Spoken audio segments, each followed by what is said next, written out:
Isn't it good to know that no matter where you are, you're covered by a company owned by Vincentians that understands your unique insurance needs.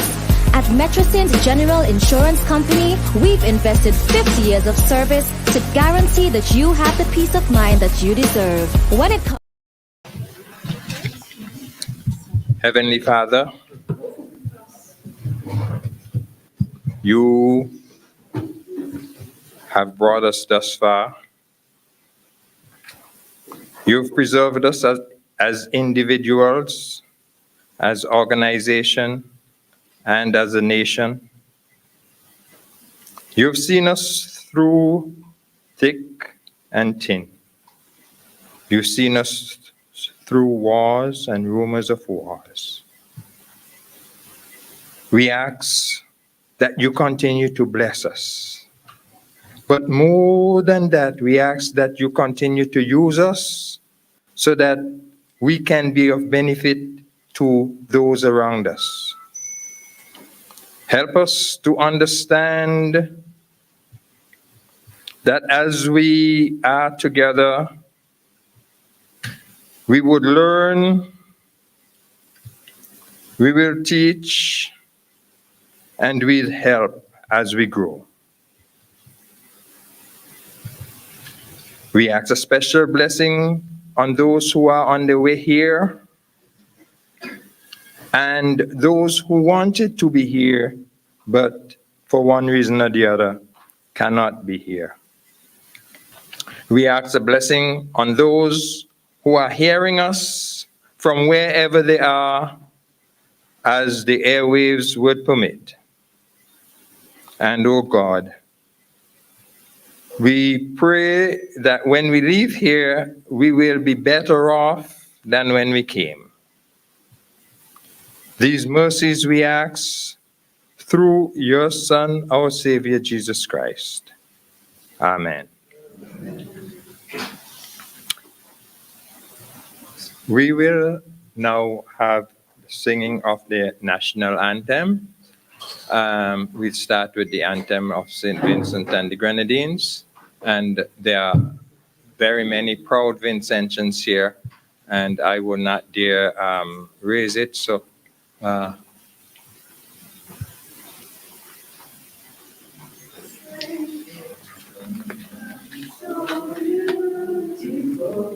with joyful hearts we pledge to thee our loyalty and love, and vow to keep you ever free. Whatever the future brings, our faith will see us through. May peace reign from shore to shore, and God bless and keep us true. Hallelujah, here and blessed are your mountains high, so clear and green, are home to me, though I may stray.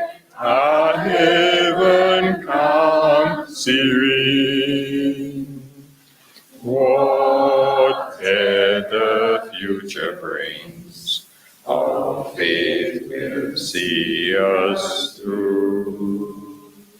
May peace reign from shore to shore, and God bless and keep us true. Our little sister islands are those gems, the lovely Grenadines, upon their seas and golden sands, the sunshine ever beams. Whatever the future brings, our faith will see us through. May peace reign from shore to shore, and God bless and keep us true. Now we have the anthem of the United States. Oh, say, can you sing by the dawn's early light what so proudly we hailed at the twilight's last gleaming, whose broad stripes and bright stars through the perilous fight o'er the ramparts we watch were so gallantly streaming, and the rockets' red glare, the bombs bursting in air, gave proof through the night that a flag was still there. Oh, say does that star-spangled banner yet wave o'er the land of the free and the home of the brave? Please be seated. Now we'll have some opening remarks from our president.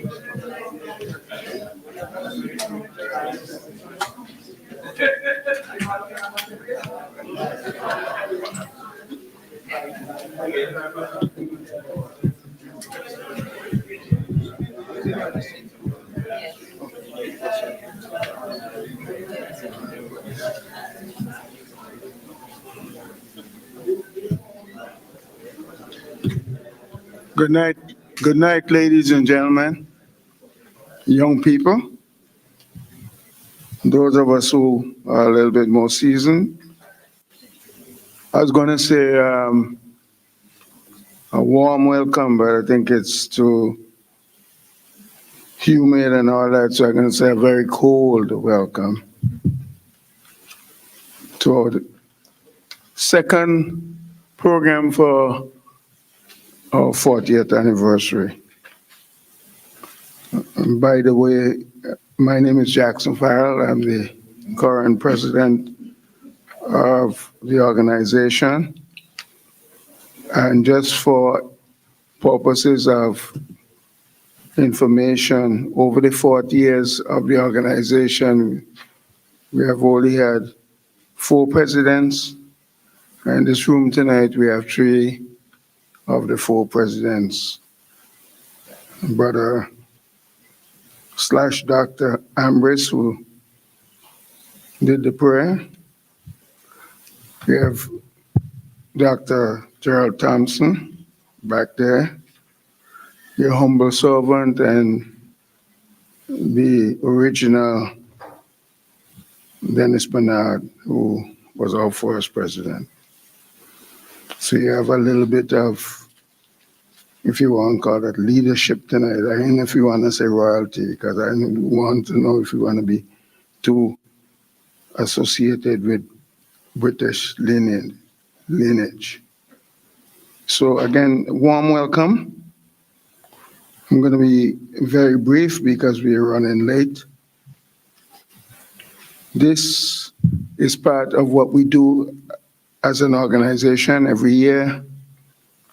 We have at least 2 educational forums, one usually during February, Black History Month, and sometime later on in the year, because education is one of the pillars of which we work on as an organization.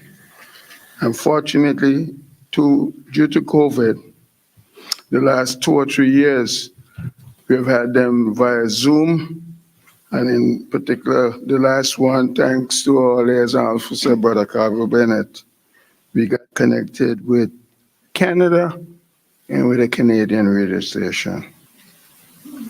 And whilst saying thanks to people in a way, let me just call it like it is. We wouldn't be here tonight for this program if it wasn't for one of our presidents, Dr. Gerald Thompson. Give him a round of applause, please.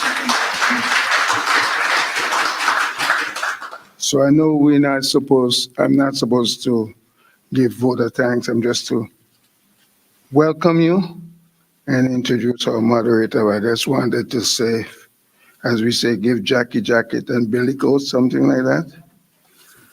I'm seasoned, so I know all them old sayings. For the young people, they're going to wonder, what is that all about? Joy Matthews is a retired teacher. and being a retired teacher, talking from experience, is a good thing. It's a very restful thing, less stressful thing. I just share one experience with you, which is probably different in SVG than in New York. In the New York City system, which I work a little bit, if you want to use the bathroom, if there's an adult in the hallway and that adult is not a teacher, you cannot leave your post. Himself, it might be an emergency unless a teacher relieves you. So it might be the security guard, which everybody would quote unquote respect. The law says if you leave the room, something happens in the security guard or not, most likely is your job, union or not. So it's good to be retired.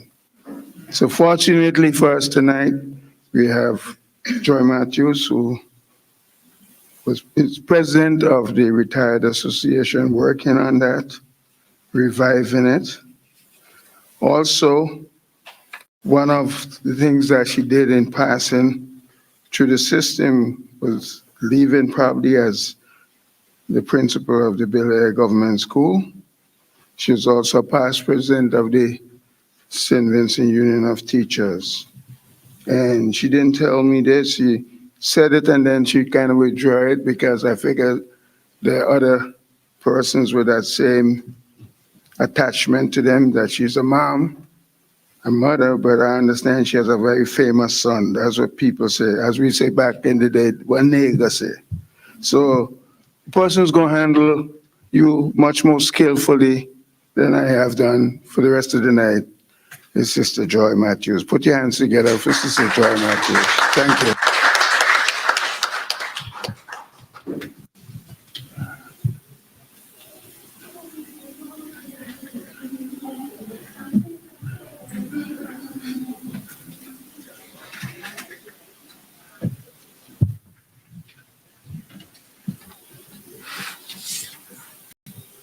Thank you very much.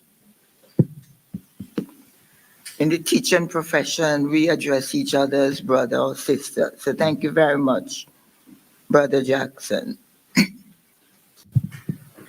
President of the Ex-Teachers Association of New York, Jackson Farrell. Other members of the executive.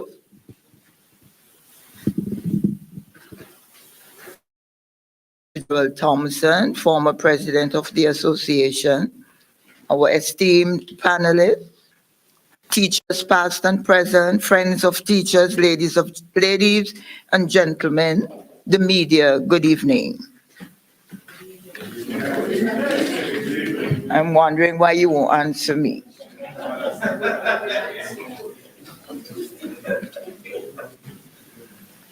It's my honor to moderate this evening's discussion, which is being held by the St. Vincent and the Grenadines Ex-Teachers Association of New York, commemorating their 40th anniversary on a topic that is not only timely, but relevant. Reflection allows us to identify and appreciate positive experiences and help us to better identify ways that we can improve our practices. Our history also allows us to understand aspects of how our society worked in the past, so we can understand how it came to work the way it is now. Additionally, if we want to understand the process of change over time, we need to look for factors that took place earlier. This evening, ladies and gentlemen, our esteemed panelists will be presenting on the topic, social media today creates no less or greater challenges to society than radio and television 60 years ago. I can assure you and promise you of a very exciting and informative presentation, as the panelist is a mixture of the past and present. Each presenter will speak for 10 minutes, following which the floor will be open for questions and comments. It is my pleasure, ladies and gentlemen, to introduce to you these lovely ladies sitting on my ladies and gentlemen sitting on my left. And I begin with the person who is sitting at my immediate left, He's a retired designer and development engineer. He's currently president of the National Paralympic Committee, providing elite sport development for persons with disability in St. Vincent and the Grenadines, and promoting the Paralympic movement. The Paralympic Games run side by side to the Olympic Games every 4 years. Before Mr. Daniel retired to his homeland, St. Vincent and the Grenadines, he was educated in Britain beyond secondary school at Arde Green Technical College, North East London Polytech of East London University, Kingston Management Centre and the University College in London, where he attained diplomas in production engineering, mechanical engineering and operations management. His work experience as a designer and development engineer and chief draftsman provide opportunities to develop advanced electronic system for adverse environments in avionics, marine communication and offshore oil production sector. He predominantly worked in specialist teams to design digital systems since the mid-1970s, seeing close up the development and the deployment of the first Intel microprocessor in digital system. He's the founding member of the St. Vincent and the Grenadines Internet Society and is a volunteer and fellow for global internet policy issues with both the Internet Society and ICANN, which is Internet Corporation for Assigned Names and Numbers since 2007. He also continues to contribute and build regional presentations to policy issues with American Registry for Internet Numbers and Internet Governance Forum as a Caribbean region representative. Ladies and gentlemen, Mr. Rudy Daniel.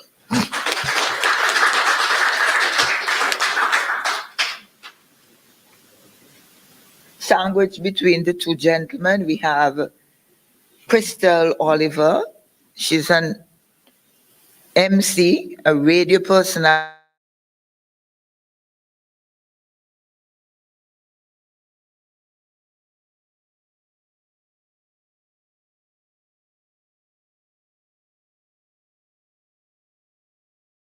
customer service representative at CIBC-FICB. She served on the executive of the European movement and was founding director of Epic Sound Steel Orchestra. She's a former member of Potential Steel Orchestra and a past student of the St. Vincent and the Grenadines Girls High School and the St. Vincent and the Grenadines Community College. She's currently enrolled in the University of the West Indies Open Campus and has a keen interest in backyard gardening. Ladies and gentlemen, Crystal Oliver.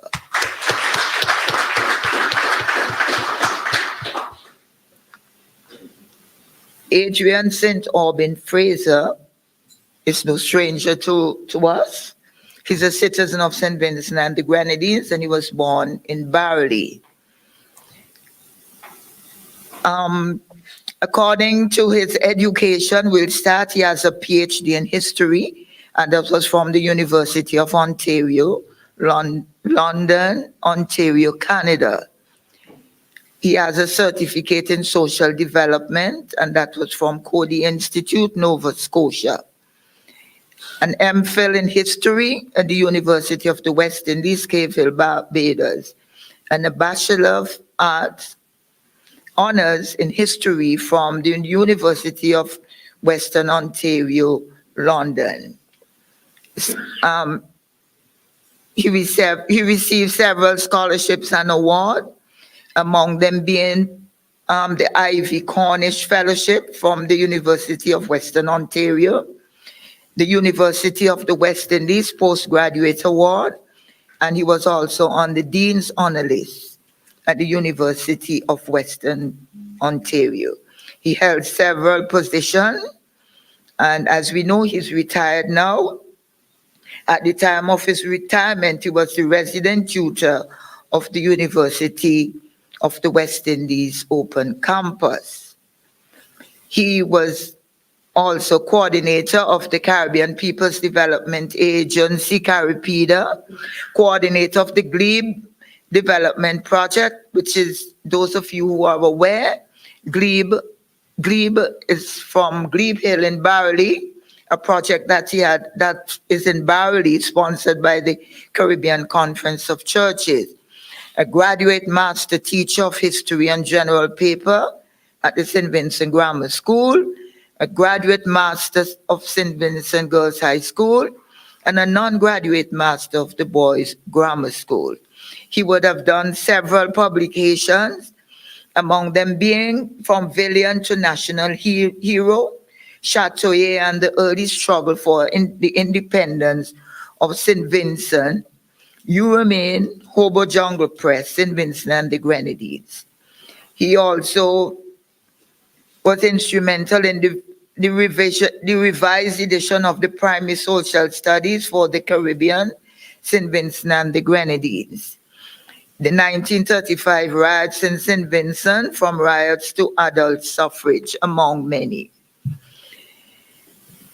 He also has From Shakers to Spiritual Baptists, the struggle for survival of the Shakers of St. Vincent and the Grenadines. And in 2004, he also did the history of the Constitution of St. Vincent and the Grenadines, which was commissioned by the country's Constitutional Review Commission. Ladies and gentlemen, put your hands together for Dr. Adrian Fraser. And at my extreme left, beautiful young lady. She holds a master's degree and a bachelor's in spatial planning from the University of West England. She has worked as a town and country planner consultant in the private sector. Ms. Brown has worked on projects to strengthen existing planning laws and policies to address climate change impact. She's interested in sustainably regenerating St. Vincent and the Grenadines urban areas and involving more people in planning. She has a Hubert Humphrey Fellow.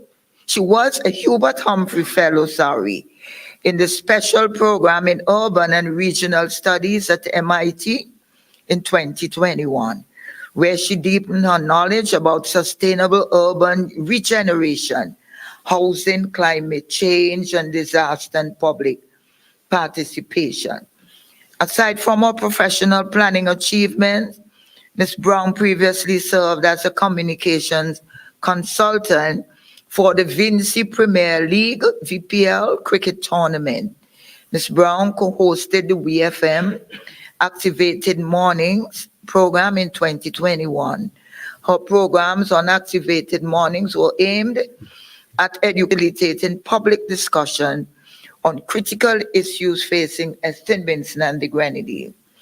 These topics include climate change, disaster preparedness and management, COVID-19, health-related issues, sports, youth development, women empowerment, culture, and music.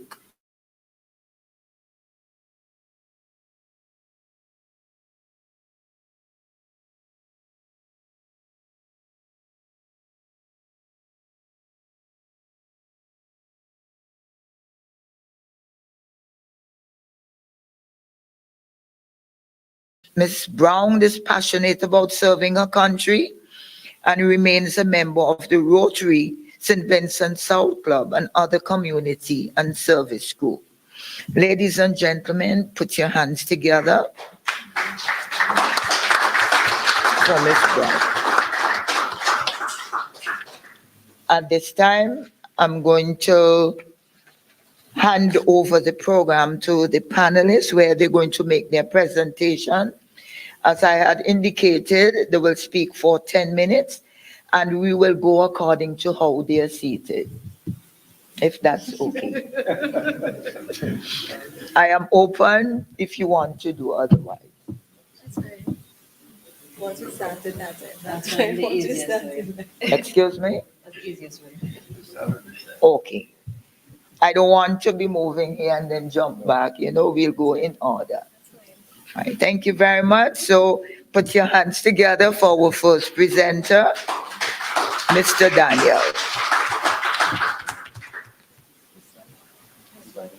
I'm not too sure if you want to sit. No. Or because there's a mic. Okay.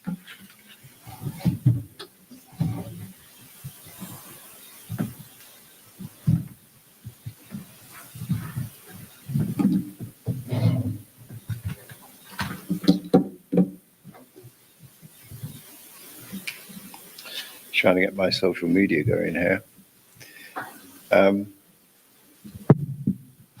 Okay. Is that okay?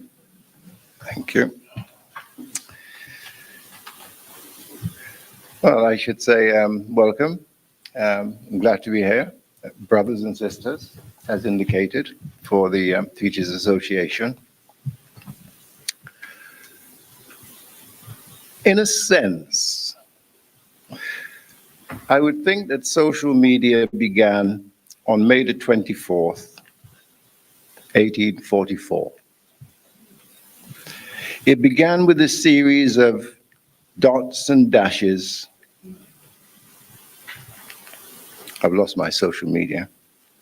Excuse me. It's very typical. Okay.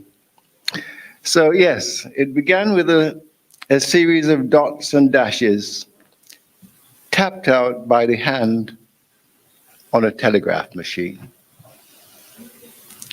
The first electronic message from Baltimore to Washington, D.C. This proved that Mr. Samuel Morse understood the historic ramifications of his scientific achievement. He tapped out in dots and dashes the phrase, "What hath God wrought?"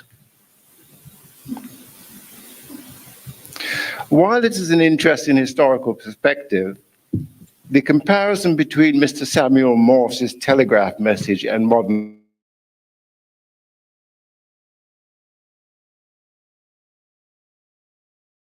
is metaphorical.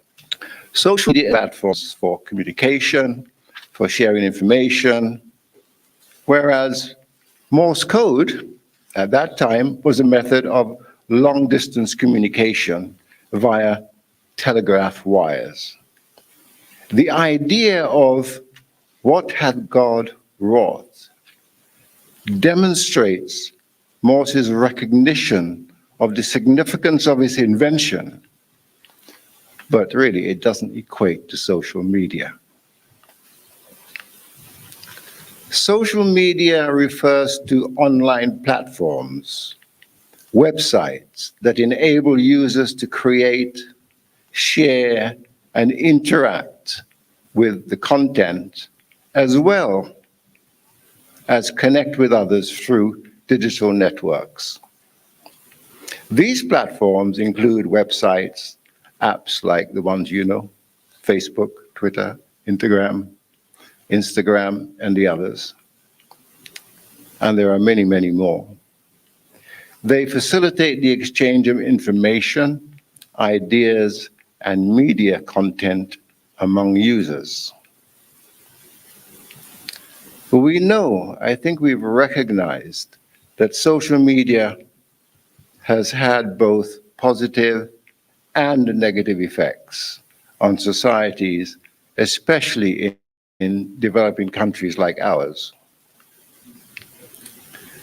So let's look at some of the positive effects, and then we'll go and look at some of the negative effects. Positive effect, communications and connectivity. Social media platforms have improved communications and connectivity, allowing people in remote areas to connect with the world and share information and ideas. Another positive, information access. Social media provides access to news, education, content, and resources. It bridges the information gaps in areas with limited access to traditional media. Another positive, economic opportunities. It can be a platform for small businesses, entrepreneurs to market their products and to reach the global audience, fostering economic growth. Activism and awareness. Social media has been, I think you will agree with me, a positive tool for activism and raising awareness about social interaction and it's doing it again. Right. And of course, for those people who never had the opportunity to go out there and to get other people to come and support their ideas, social media is a wonderful platform. Sometime back in 2019, there's a singer by the name of Madison Beer, and she wrote a song. Now, I've taken one verse from the song, and I would like to, I'm not going to sing it, but I will read it to you. Dear society, you've pushed me to the edge. So here's some clarity. The truth is, you're the one who's always there for me with my daily dose of internet and all the things that I should quit but can't. Madison Beer's statement highlights the complex relationship between individuals and society in the digital age. It reflects the idea that society, in part, contributes to people's dependence on the internet and online activities.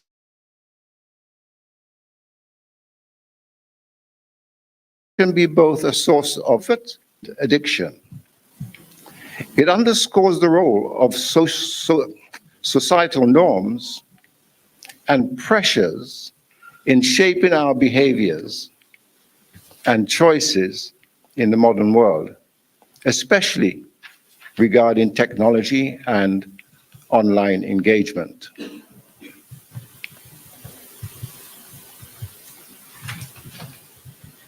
So what is the future of social media?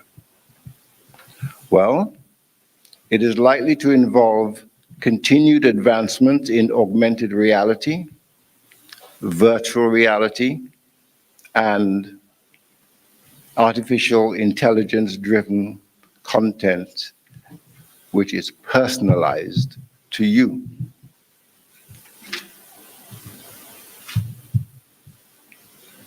Additionally, we may see increased focus on privacy and data security, as well as potential regulation to address a lot of the concerns that we have right now.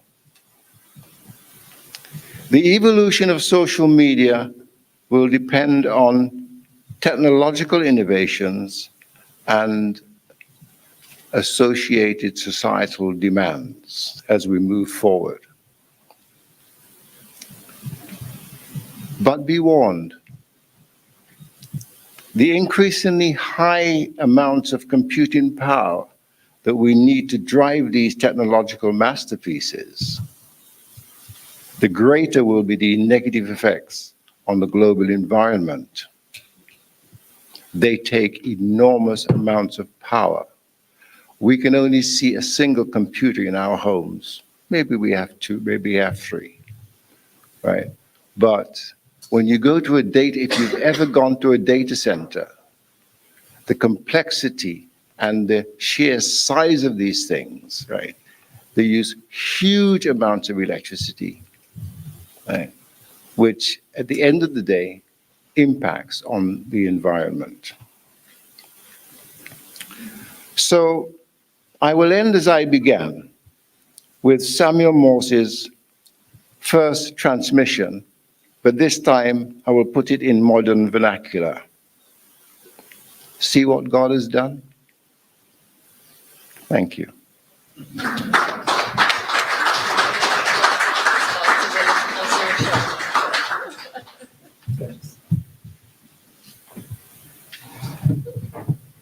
Thank you very much. You can do better than that.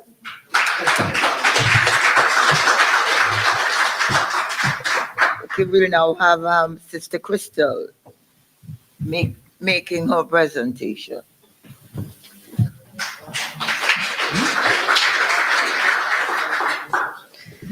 Thank you very much. When you said Sister Crystal, I recall you said in the beginning, I think your president said, that's how you refer to the teachers.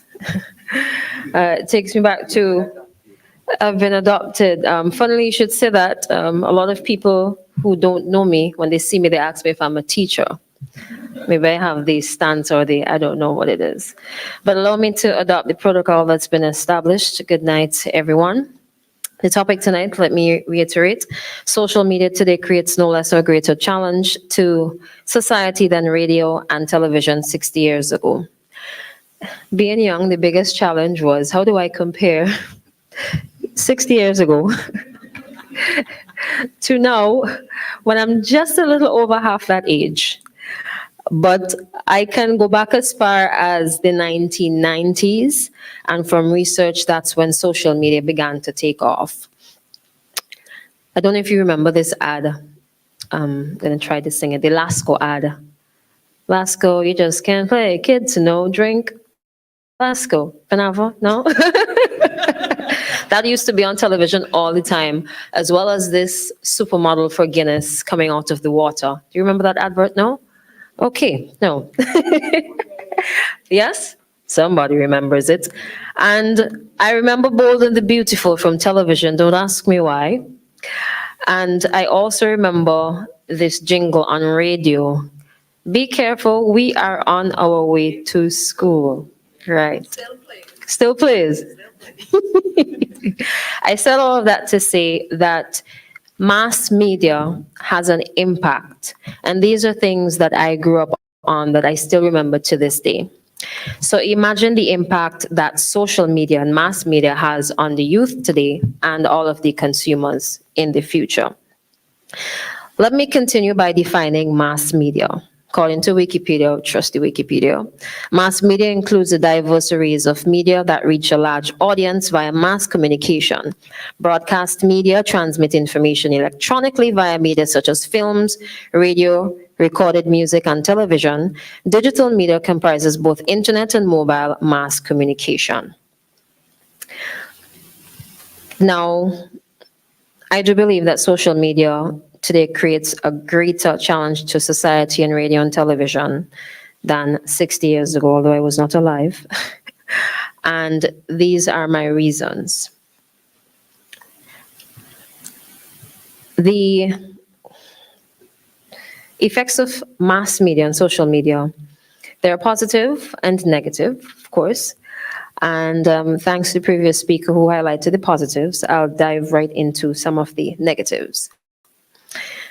The disconnect.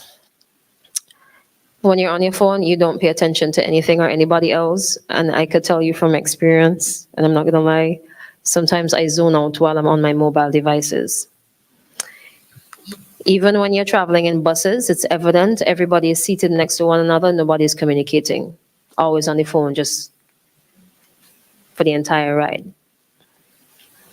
The negative influence is much greater And because there's limited control of what people consume, you never know what people are looking at and absorbing. Sometimes people don't even know that the reason they're negative is because of the media that they consume on a day-to-day basis. It can also lead to lower productivity, although economically we have advanced throughout the years. Sometimes when you walk into business places, employees are on their phones consuming. There is limited control on social media, and I'll compare a bit to when I was younger. In my household, there was one television. I've heard stories of, on one radio, I was stuck on one radio station. I have heard of stories of adults talking about how when they were small, they used to gather in numbers because either they could not afford a television or the neighbor could not afford a television. So people in the community came together to watch the TV. As compared to now, everybody has a mobile phone. And more than likely, some people have more than one. And they even have a tablet. Our televisions have now become smart. Sometimes smarter than, anyways.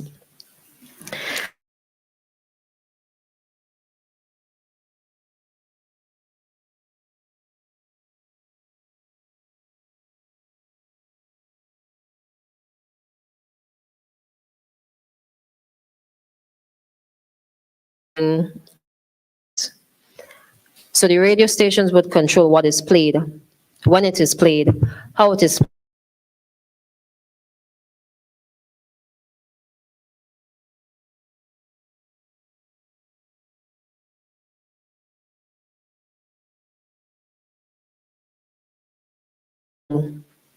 soca, raga soca, and the modern music.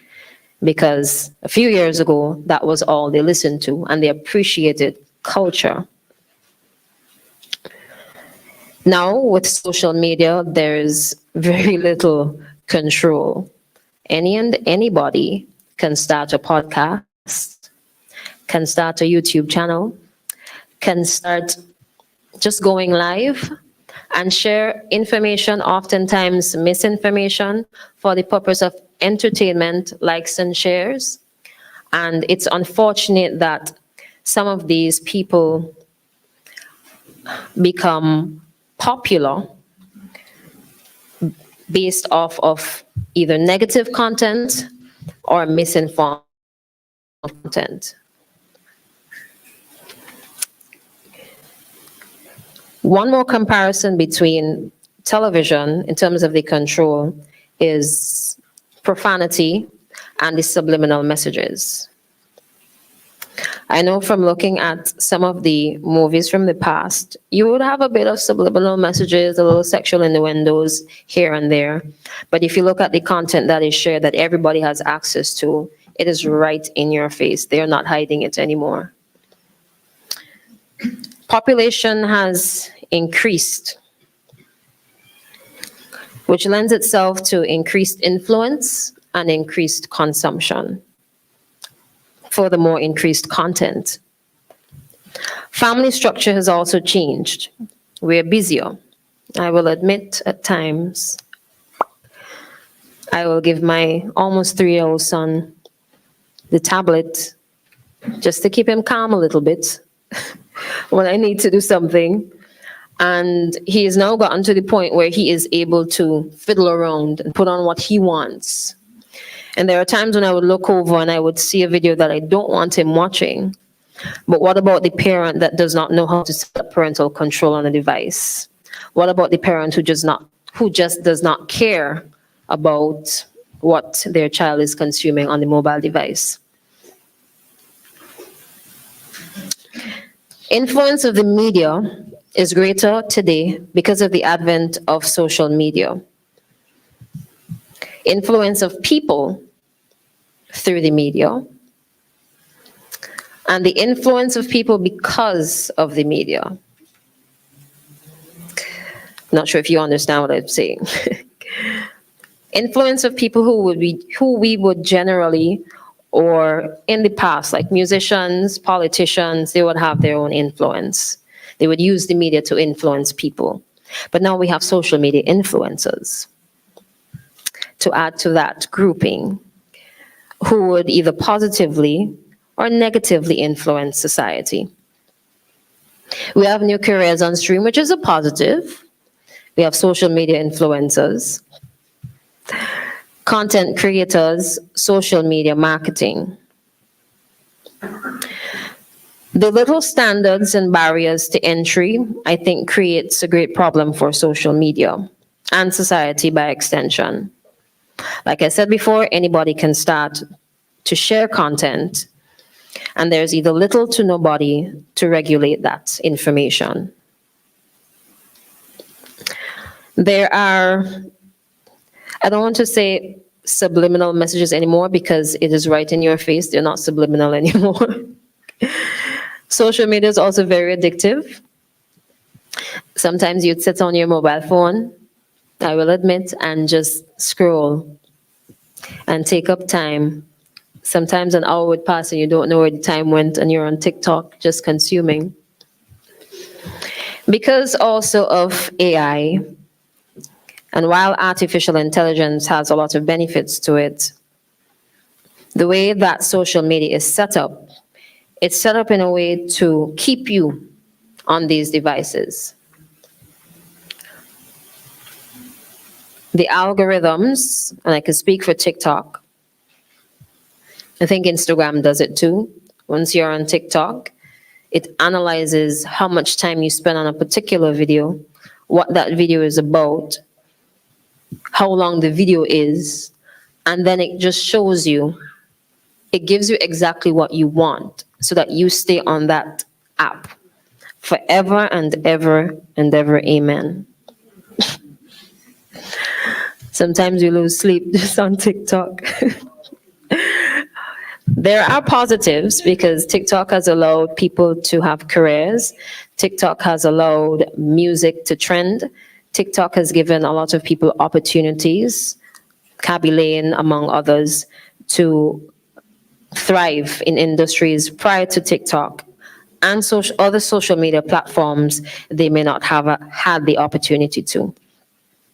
I think because of all of these reasons, that we should be very mindful and careful when consuming data or information on social media. Thank you.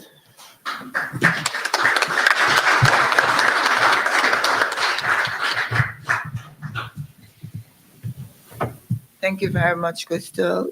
We now ask Dr. Fraser to make his presentation. Please welcome him.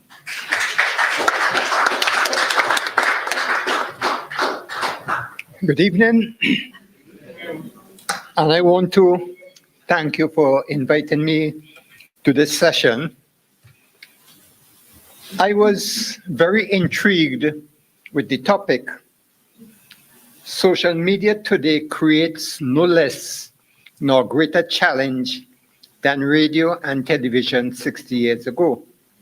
Now, I wasn't sure why 60 years was selected, and I wondered if there was anything about this 1960s that would have influenced this particular topic and the inclusion of 60 years.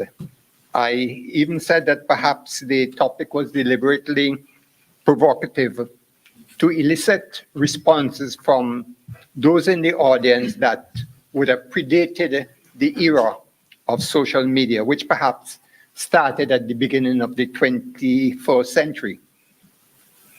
Now, I went back to reflect on the 60s, and I noticed that mention was made of radio and television. Nothing was mentioned of print media. And I think that as far as we were concerned in the 60s, the print media was very important, although at that time, there was only one print paper, which was the Vincentian. Before that, by the 50s, there were about 3 newspapers. By the 1960s, there was the Vincentian.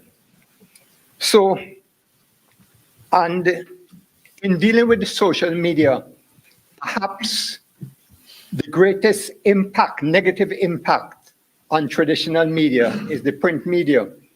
And you would notice that even the New York Times and a lot of the major newspapers, the Washington Post, many of them had to go online, and a lot of workers were dismissed. In fact, in some of the states in the US and elsewhere, a lot of people got dismissed because of the impact that social, but that is something which we could continue in the discussion. In the 60s, radio was more widely available. And you would remember that in the 60s, the Trinidad radio stations played a very important part. Radio Guardian and Radio Trinidad. So we listened to Antique on Sundays. We listened to Calypsos. Wibs was our station from Grenada. And the story is told that in 1955, when Hurricane Janet was approaching St. Vincent, everybody expected that it was going to hit St. Vincent. And the governor got on the radio station, Wibs, and was actually praying for the people in St. Vincent, when suddenly there was a bang. Wibs just disappeared at that time, and Grenada was hit rather than St. Vincent. In the days of social media, we would probably have known about that before it actually happened. Now, our early contact with television, as far as I could remember, was with Barbados. And there is the interesting case of Dallas, the television series Dallas. And people listened to Dallas through Barbados. And the night when they were to show who killed JR, we had an electricity blackout. And the people at Cable Wireless said the most calls they ever had was on that particular night, because everybody was phoning people in Barbados to find out who really killed JR. And those were the interesting days of the traditional media. Then, as a schoolboy there, we listened to cricket by radio and not looked at it on television. And in a sense, we have missed something, because one could remember famous commentators like John Allott, who really made you see the game although you were not looking at the game. And one thing I remembered in particular was during the World Cup, when Clive Lloyd was hitting the ball all over the place. John Allott said the field was spread out like the National Society of missionaries. And right away you got the impression of what was happening. But the social media came, and from about 2000, it was part of what I consider a commercial revolution. And central to this was the internet. But before this, what was needed was the World Wide Web, which came about in the early 1990s. And it revolutionized the internet, allowing us to create websites with audio and graphics. So social media was thus part of the digital technology that facilitated the sharing of ideas and information. And you have the development of platforms that allowed people and businesses to communicate with one another. So whereas the traditional media was one and all, the social media was interactive. And I've seen examples, for instance, in Africa, in a field, in a farm, this single farmer is able to pick up his mobile phone and to do business with the bank and to communicate with others. So it tells you the impact that social media was beginning to have. But you had facilitating this was the you had the availability of Facebook, YouTube, WhatsApp, Instagram, Twitter, TikTok, and quite a number of others. And what was also necessary as part of this communication revolution was your smartphones and tablets. Now, we in St. Vincent have some interesting stories when the mobile phones came in, and two in particular always struck me. There was this gentleman, or this man, from one of the, I wouldn't call the area, but he went into his bathroom to take a shower and realized that he had forgotten his towel. So he instantly picked up, because he wasn't going to leave his phone, instantly picked up his phone and phoned his family who were nearby to hand him his shower, his towel. There was also another one at one of the banks where a lady was standing, in fact, I was in the line. Lady was standing about 3 or 4 ahead of me, and she picked up a phone, and she was speaking to this person, and the person said, "Where are you?" She said, "I'm 2 persons behind you." So I looked back, and there was she phoning the person, you know. So we have some interesting stories coming out of that. But I want to just emphasize, and this is why I said the traditional media, the question of newspapers have been the hardest hit. Newspapers make their money from advertisement and sales. And in the case of advertisement now, anybody could go on Facebook, and the big companies, they employ their own people and they create their own space on whichever media in order to advertise. So the people who would normally have sent advertisement to the newspapers no longer have to do that. So they have been the hardest hit. But many of the newspapers have gone into online. They have their online print. And with online now, it means that there isn't even a fair advantage, because everybody, any single person could create an online paper and you get news as time goes by. In fact, today our newspapers come out once a week, well, with the exception of the social that has an online one that comes out on Wednesdays. So your print newspapers come out on Friday, but by that time, the online newspapers have given you all the news that you need. So that is one of the areas where you have the greatest impact.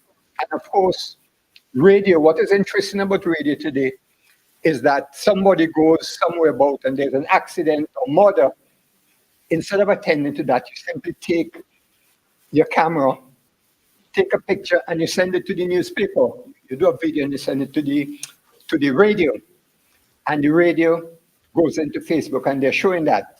So there is really no effort to even assist in what is going on. The first thing you do is to take out your cell phone and take a picture, because you want to be the first person to do it. So there are a lot of issues relating to social media, but the question of misinformation and disinformation, we have seen this during the COVID with the vaccines. You didn't know what to believe because there was news coming from all over. We have seen this in the case of Ukraine. We have seen this in the case of Israel and Gaza, what's happening there, that you get news and they say, no, this is fake news. Of course, the person who made fake news famous was Donald Trump. So it's a very interesting situation with the social media. It has completely revolutionized things, and as has been said before, there are positives and the negatives. And I think that is an important area of discussion, the issue of negatives and positives. So thank you very much.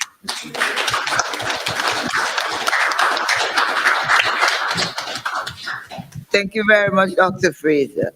Who in the audience can remember that, I think it was a radio series, a woman with the face of an angel and the heart of a devil? It used to come at on 610 radio, I think 2:15. I remember I used to listen it with my mom. And I remember Crystal mentioned something about the implicit. I'm not ashamed to say this. Maybe about 10 or so years ago, I fully understood what Sparrow sang about. Um, I never eat a white meat yet. And the lizard ran up she foot and disappeared. I had no clue what this thing was about. It's about 20, and I don't think maybe less than that. I really realized what it was. We now have Mrs. Brown, Miss Brown, sorry. Welcome her, please.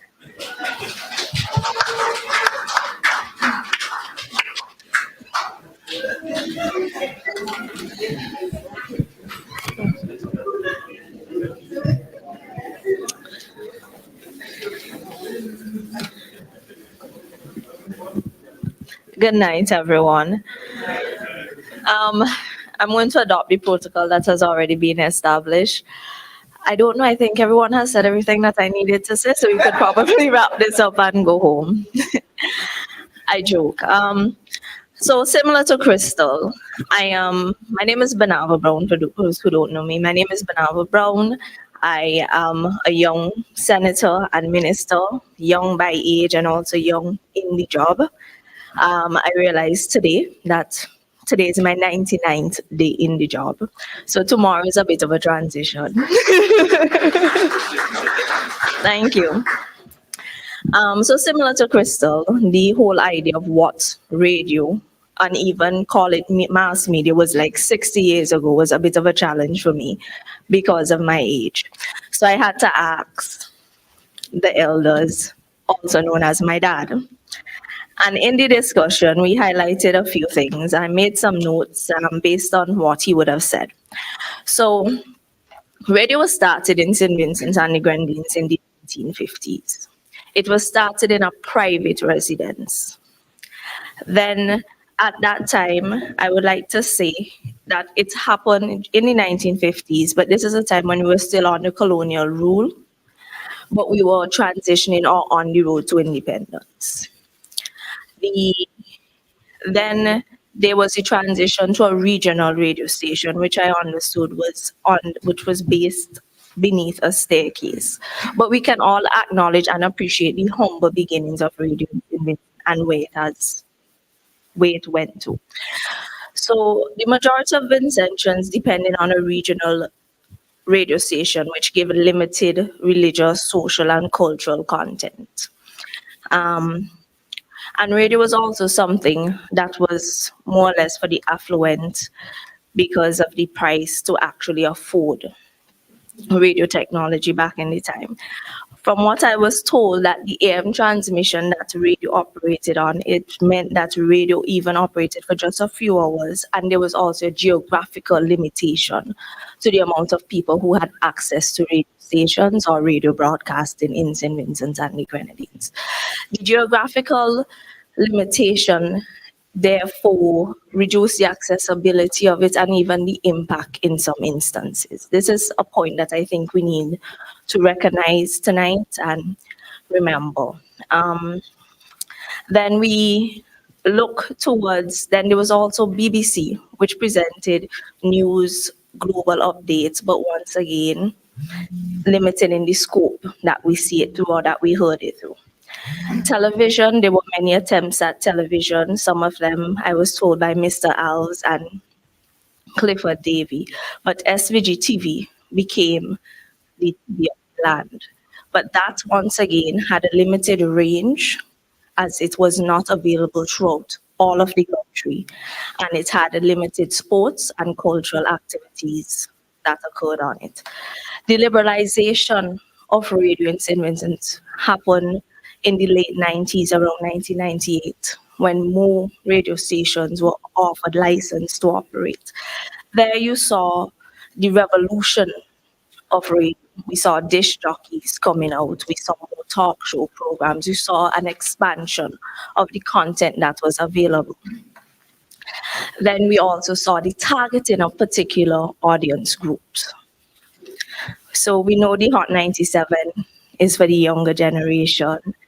We know the olders might still prefer the NBC radio. Still exists. Similarly, cable went through a transition. The TV went through a transition where we moved from having one TV station, then we moved to having two, then we moved to 30, then maybe hundreds. But then that exposed us to different cultures and broadened the cultural range. Social media. Social media has had a great impact on every life in St. Vincent and the Grenadines. And there's a high level of connectivity through cell phone usage and through use of the computer, access to Wi-Fi, and all of that. We have spoken tonight about what are the benefits and what are the pros and the cons of social media. I don't want to go into that anymore. But I want to talk about the fact that social media has revolutionized the way that we market goods, the way that we do business, even the way that we meet, even the way we communicate. Social media has allowed communication to become almost instantaneous, whether that's a good or a bad thing. Social media also has a youthful drive, and it has captivated the youths, and it has had an uncontrolled influence on them. It clouds the minds of young people, parental control.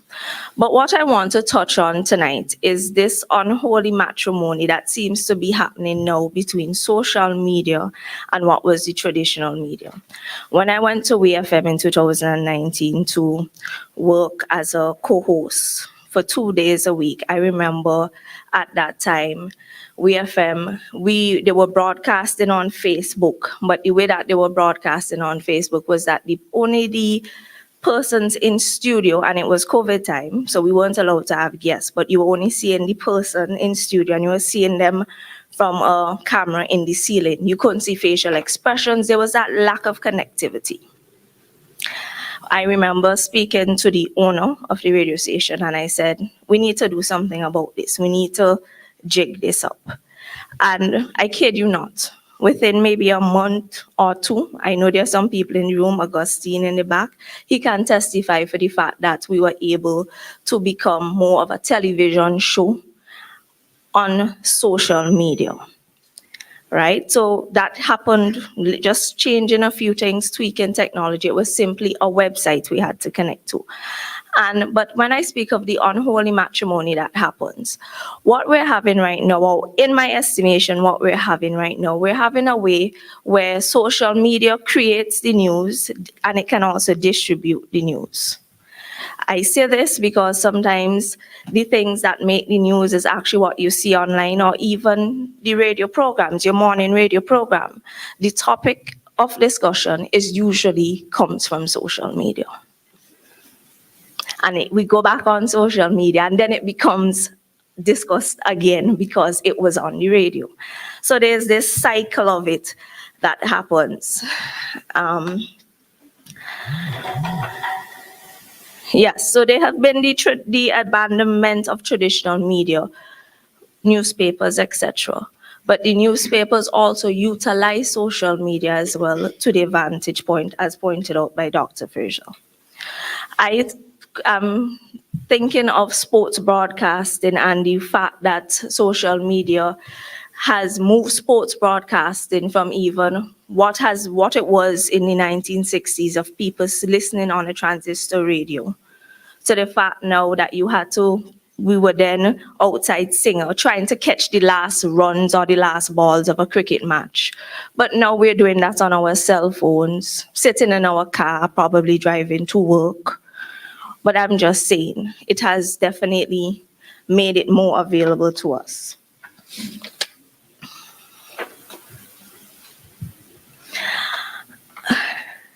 Yes. So in closing, I just want to say that social media, in my estimation, has had a greater impact based on the fact that accessibility to the information and even the fact that Wi-Fi and data connection in St. Vincent and the Grenadines has improved, and right now, I think the statistics that I have here is that there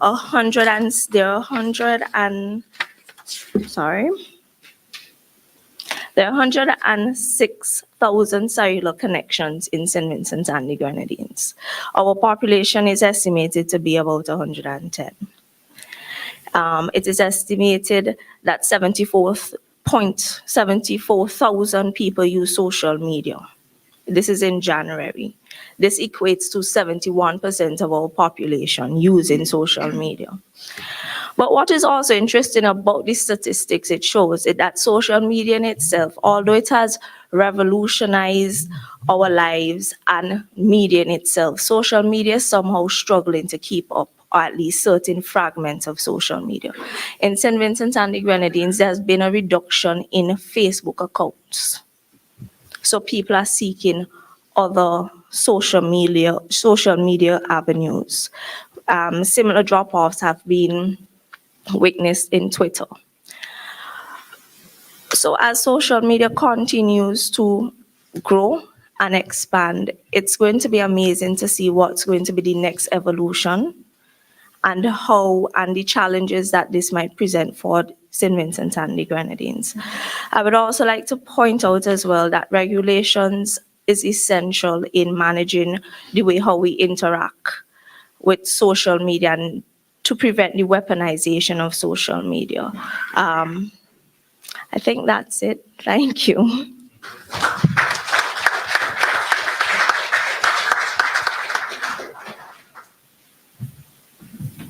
Thank you very much, Ms. Brown, and thanks to the panelists. One of the recurring themes is the challenges of television and radio. But you didn't tell us about the challenge that we had. Well, I'll excuse the younger ones, where you had to go outside and shift the antenna. You remember that? That was a challenge. You see, look, you don't even know about that in the back, right? Right, in order for you to get the particular, you had to, you send somebody outside and they shift the antenna and they will, you can see now? And when you have high wind used to shift it. Right, and the high wind as well. I remember a story of a gentleman, and it's real life. He went outside and went up in a tree and asked those inside if they see him. Thank you very much.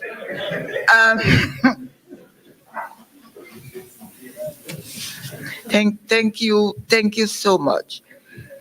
I promise you that the presentation will be an exciting one. Do you agree with me? Put your hands together. At this particular time, I'm going to open the floor. You can make your presentation, you can ask questions, you can comment. Please feel free to do that. I think the older person have so much more to say. So, Christelle, want to? Just a point. Over there. You can bring that up to you so that you can sit. Just something that came to me during the discussion or the presentations I think we should ponder on before the audience comments, if you'll permit me. The fear, I have one particular fear, is cultural change. And I think that's something that we should ponder on, because we're being so heavily influenced by what is on social media now, especially the youth, and we see it every single day. I'm afraid that slowly we are losing what is culturally St. Vincent and the Grenadines, if not lost some of it already. Some of the things I don't see anymore. I've only heard about them because parents and aunts and older folks have told me about them. And I think the era that I was born in 1990, and I think I was born smack in the middle of that transition period. So some of them I experienced. I pitched marbles and so on. I did the stick on the bucket cover and so on. But you don't really see that today. Scooter and the yo-yo thingy and the you mash up the cork for the juicy. I remember the 16-ounce juicy bottle too. Some younger folks may not know about that. Feeling a little aged. I know within society there needs to be control, but how do we place control in an era where social media does not particularly allow you, and society will fight back if you try because we have already been inducted into this era. If you pay attention to the way that we dress, the way that we speak, there are certain jargons that people use now that I personally don't like to hear, like bruh. What is bruh? It is so foreign. Ado. We used to say, could you not? There are things that we are supposed to know, and I think this might be something that the policymakers have to look into a bit more. How do we hold on to what we knew of or bring it back and not lose what is Vinci because of social media? So something to think about. Thank you. The floor is now open. Or if any of the panelists want to. Okay. I just wanted to support something that actually happened. You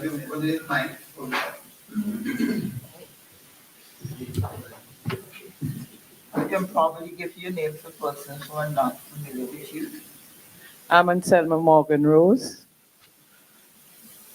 First, let me congratulate the panel.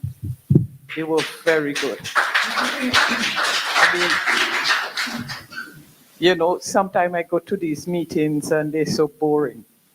But this was so interesting. And to see even people who didn't know, you know, had their own spin on what impact social media have.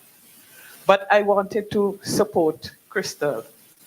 The whole idea, our children are losing that creativity. And to me, it's frightening.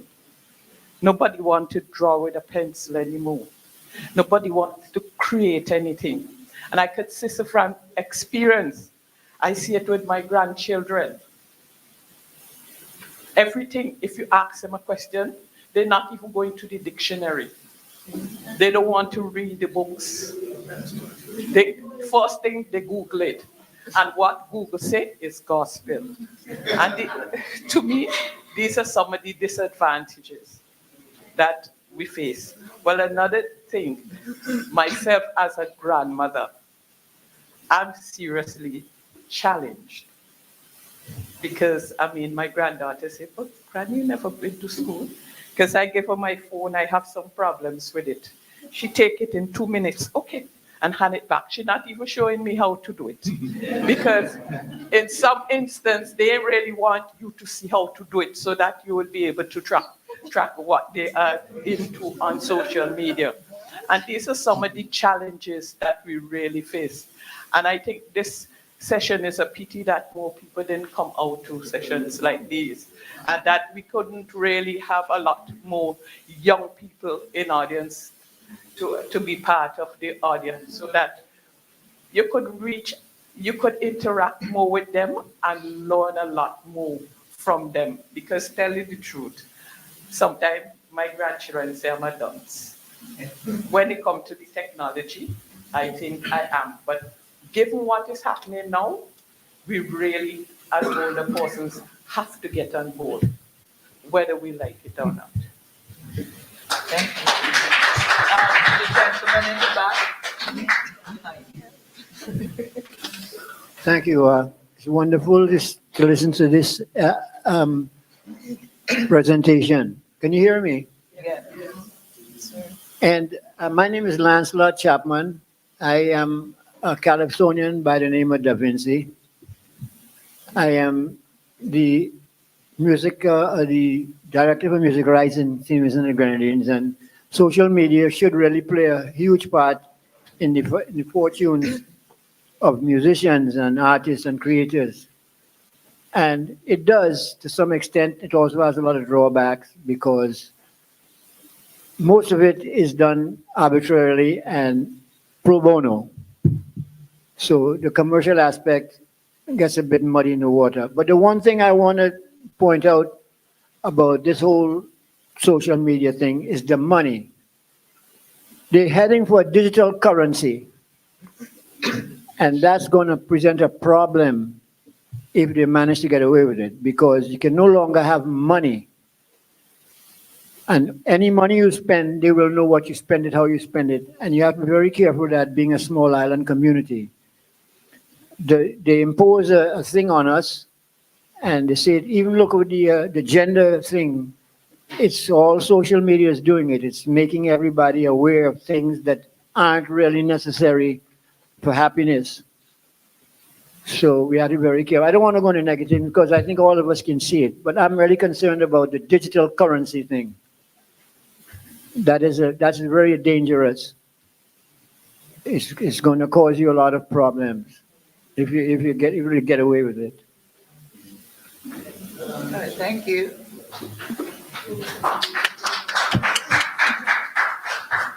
Good night, folks. My name is Patches Knight.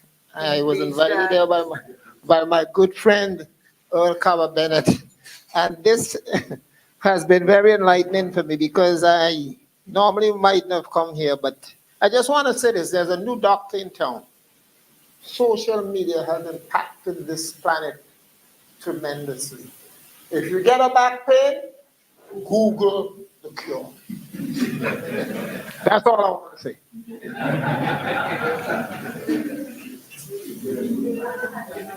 Fat guy.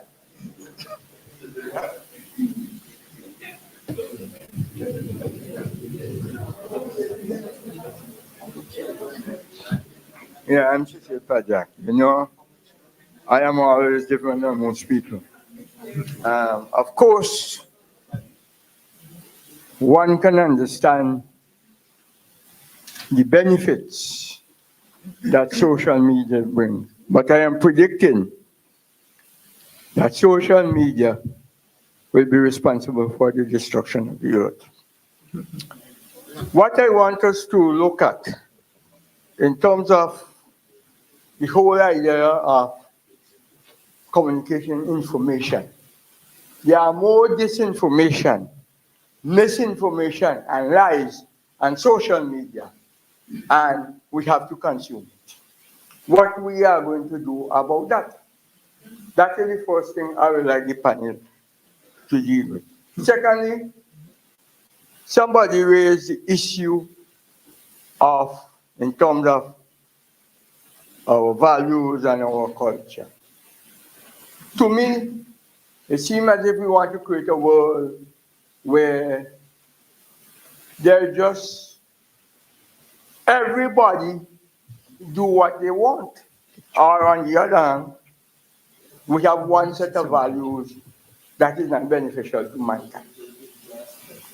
And the negative effects on our values. In other words, I grew up, I was taught certain things by well, I have to say my mother, because my father was absent, my teachers, my church. But I see the generation today who teach them. The media, and what are they taught?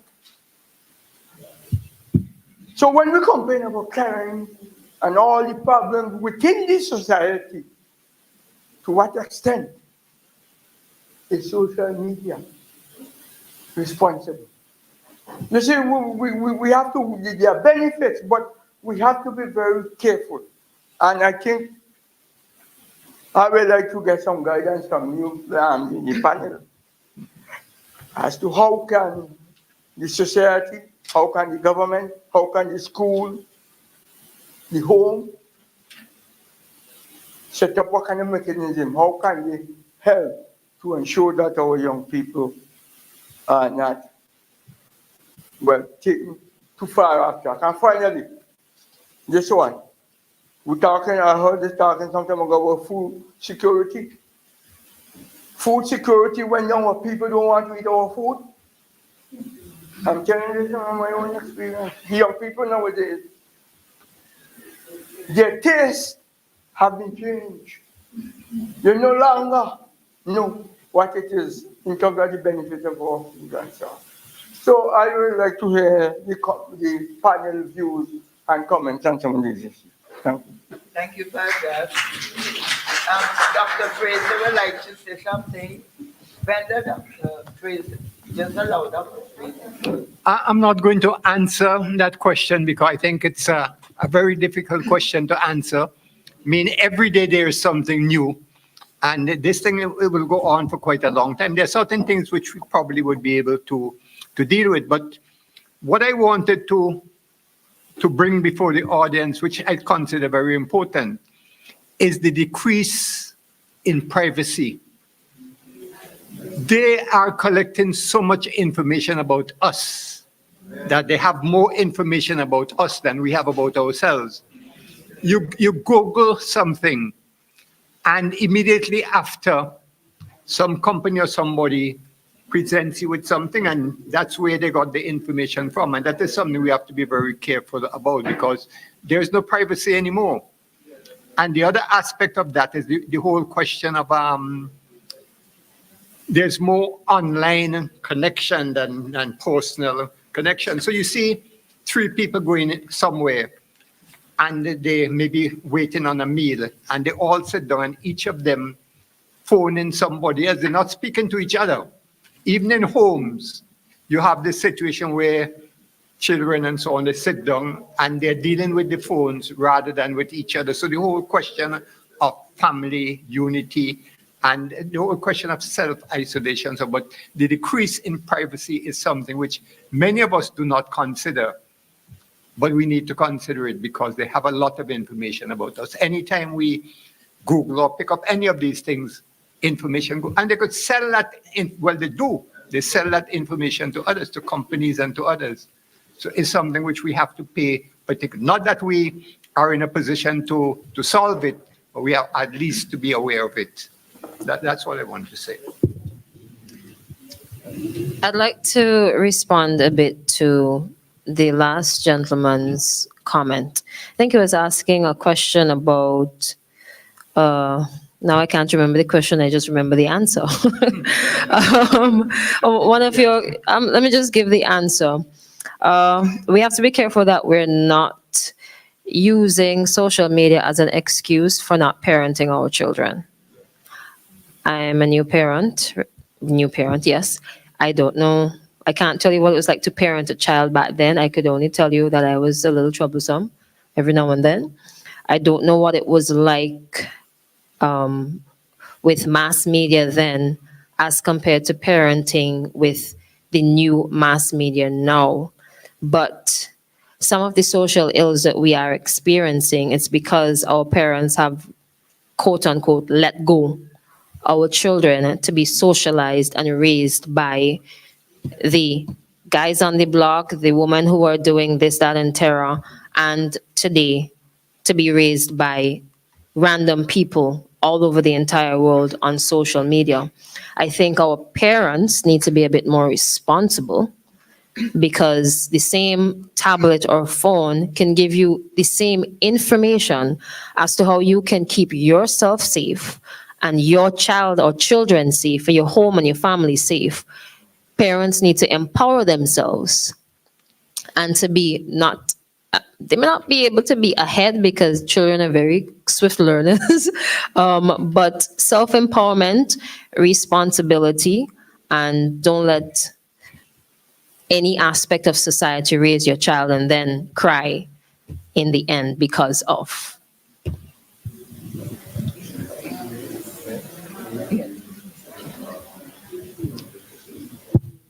I'd just like to echo some of the concerns I've heard from the floor. When it comes to children, I remember in the television days when television was just out, I was not allowed to watch television beyond a certain number of hours a night. There were certain programs I was not allowed to watch. So, you have to deal with that. In social media is the same thing. You cannot allow your children to be on social media for 10 hours a day. It's just not healthy. Okay, so, you have to manage. Technology will come at you, and you have to manage the technology that comes at you. There are lots of negative effects, and I've heard some of it being and I will echo some of it. There's the spread of misinformation, and a lot of that, particularly in the areas of where you have low digital literacy. Okay, I mean, the age groups, some of us know how to use the media, others don't. The kids come along and they just jump on it, and they're very good at it, and they leave their parents behind. There has to be collaboration, okay? And you have to know what your kids are doing. You cannot leave them to it. I think Dr. Fraser mentioned something about the information that we give them, the privacy concerns, the collection of personal data. The fact that we're in a developing country means that, we are vulnerable. And we're vulnerable to data exploitation. And that we have to, there's something that our government has to be a little more cognizant of, because there are sort of data laws that can be brought into play that will help us to do that. I just also want to mention the excessive use of social media can contribute to mental health issues. Depression, anxiety, social isolation, okay? And it's even worse when you're in a country where you don't have, where you have, say, something like a limited health, mental health support system. It's exacerbated by that. So, we are always dependent on foreign platforms. I know that over the last 10 years or so, the region has been asking for more content to be created, to be put onto the internet. We're just not creating enough content, and I think that's important to us, because otherwise our kids are going to have to be dependent upon these foreign platforms, and that will affect our national sovereignty as well. We have to be careful about that. So, it is a complex and multifaceted thing, and we just have to be, bear that in mind. Anyone else? Sister Vanda? Good night. Testing. Good night. My name is Venda Smith Cyrus.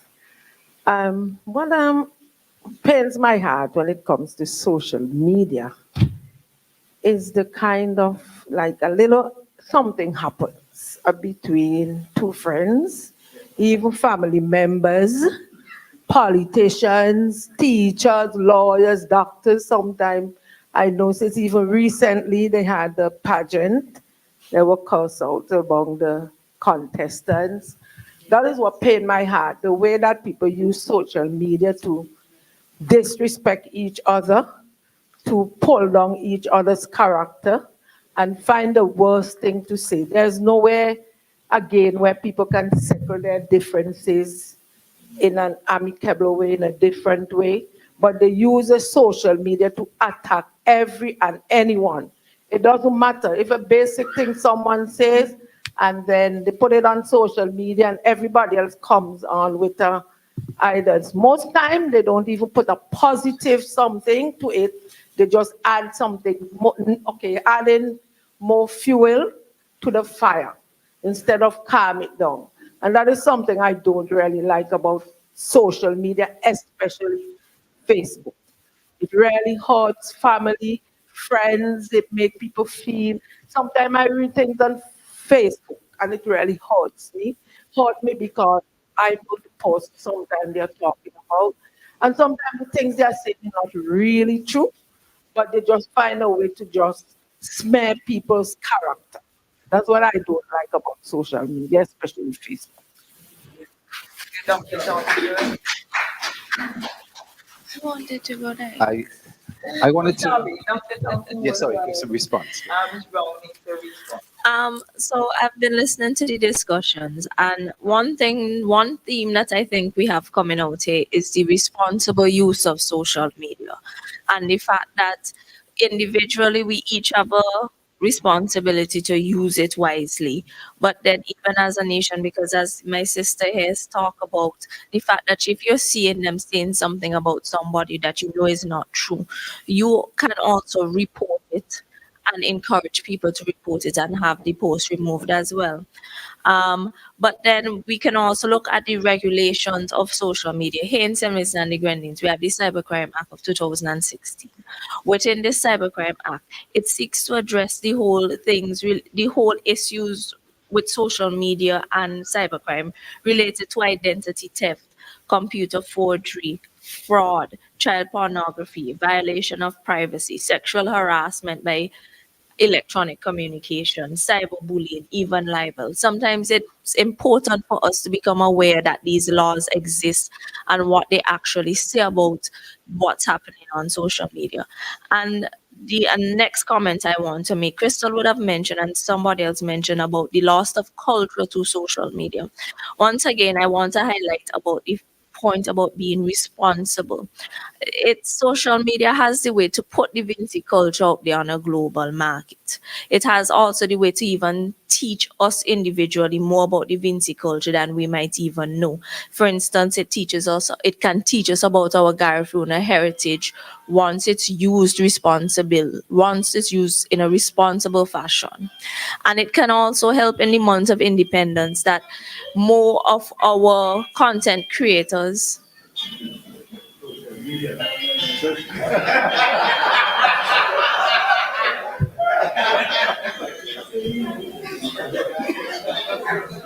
and it's still countdown.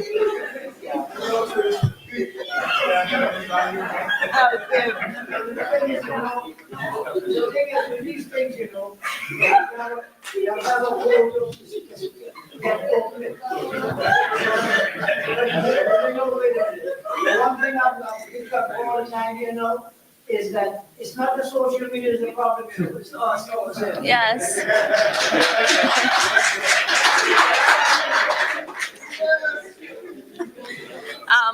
So sorry. Allow Ms. Brown to finish up, please. So I am saying similarly in a way that it exposes us to other cultures, it can also expose other people to our culture. And we need to utilize it effectively and efficiently. And that's the great point about it. In terms of utilizing social media responsible, I have a few tips. So some of them is tip number one, follow online safety and privacy measures. Tip number two, be in control of your feed. Manage your feed by only following the accounts that provide you valuable information. Unfollow or mute accounts that post irrelevant and even irreverent content. Be responsible in sharing, posting, and reposting images. This is also has to do with the sharing of news as well. If you don't know if something is correct, you need to verify whether or not it's correct before you put it out there, because you are just as responsible as the person who originally shared it if you share it irresponsibly. Share news responsibility, as I said. And finally, which is something that more of our young people need to do now, and it's to use your profile to highlight your skills and your expertise. Too many times we see our young people on there using social media for all the bad things and ignoring the good. We could post, I don't want to, I shouldn't say that, but we need to utilize it to highlight what is our skill. If you do a comparison of the social media types in St. Vincent, you would see that LinkedIn is possibly one of the lowest utilized platform. And LinkedIn is something that's supposed to boost your career and help you find jobs and even enhance your existing skills and develop other skills. So to me, it's all about using it effectively and responsibly. Thank you. Dr. Thompson. I want to thank you very much for that. That was touching on what I wanted to raise. But Rudy, you said something about television. I remember growing up in the 70s and 80s and being told that we're consuming too much television. And television, articles being written about the impact of television promoting violence and all sorts of change in behavior and so forth. And you contrast that now with what is being said about social media. And Dr. Fraser, you know, you're now in the process of reviewing the Vincentian history.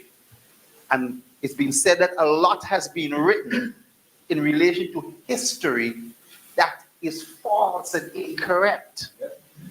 And that it's someone else's documentation of what they actually want you to interpret. And I'm sure that there's also a thing there. So when you've had writings that are singular writings that everyone has to read and it's incorrect, it's fake history, we want to put it that way. Is it that today the ability in a kind of democratization of writing and information, that someone can now be exposed to new alternative information that challenges what was there before? It doesn't necessarily mean that someone has to write a book, but that articles and comments and so forth can be made. Some may be false, but because there are others that correct, you now have that ability to review what is being said, as well as some of what is negative, and make that particular choice. I think that that's a good thing. And it's my view that being exposed to a lot of people, that the amount, and I'll come back to what Senator Brown has been saying, that a tremendous amount of Vincentians today are producing content. There's nothing wrong with the fact that I'm now looking at stuff from Spain and I'm learning from stuff about Afghanistan and Australia and Nigeria and Gambia and so forth. They're doing that too, so I'm learning about the world.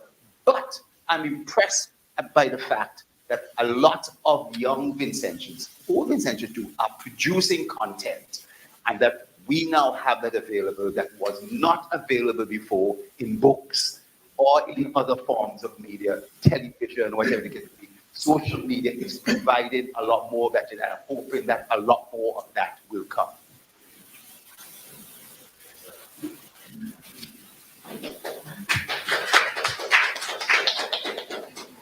I was hoping Dr. Fraser would actually comment on the subject in relation to history, and the fact that No, I mean, I cannot be a social media police. I mean, there's so many things happening. So some of them, you don't even want to comment on them. It's really a difficult task. I mean, when the opportunity arises, you could deal with it, but it's a very difficult thing because there's so many and they're coming from so many different sources. Some of them you might not even know about. So it's important what you're saying, and we need to respond as much as we could, but it's definitely a difficult task to do.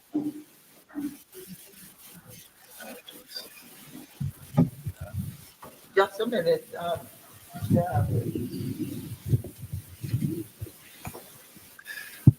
Look, I think that, in social media, a lot of people will say to you, look, it's who controls the narrative, that comes through. But that's always been the case, because even in the case where you mentioned the history of St. Vincent and Grenadines, the narrative was controlled by someone else. It was controlled by the British or the French or whoever it was. So I think social media forces us to be a little more discerning than we used to be and not accept things willy-nilly. and we have the tools to check them out. So, I think I think it's a positive in that respect.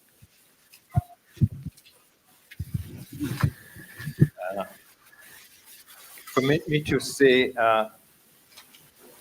I just, for the benefit of my friends and colleagues, I just got onto WhatsApp this week, and I got onto WhatsApp because I didn't have a choice in St. Vincent and the Grenadines. Because if I called anybody and it was not WhatsApp, they would not answer.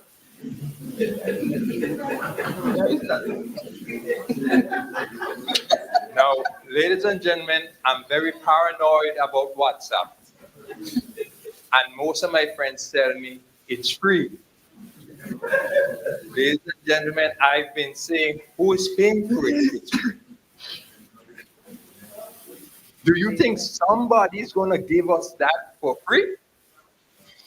The reason I had to use WhatsApp, and I'm going to blame the government this time, is that for the last 4 years, when I come to St. Vincent and the Grenadines, I buy a SIM card. And I put at minimum $100, sometimes $150 in it. And I make 2 calls. And when I complain to the people that I buy the card from, they explain it to me in English, but I don't understand why it's done. And I say to my friends who are not in government, I say, I'm sure them people in government just get a kickback from all that money that goes to those people. If not, I think it's up to the government to really clamp down on this thing, because it's functions, and when I say function, I'm talking digital-wise, like this, that creates people to try to find a way out. Now, there is no excuse, no substitute for parenting. When I was, in fact, I probably didn't have a radio until I could buy one myself when I was young. And I remember, for those of us in here, my favorite calypso was Tina YY. Tina YY, Tina YY, Tina why you wouldn't. You can't go any further than that.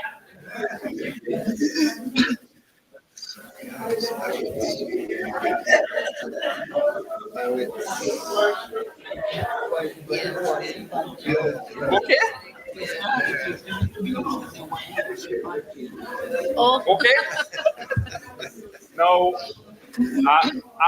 I know that we're going to revise Tina YY and look and see. But you see, the truth is, the challenge has always been with us. The challenge will always be with us. And social media is not bad. What we, as a generation of older people, have done is abdicated our responsibility to the children.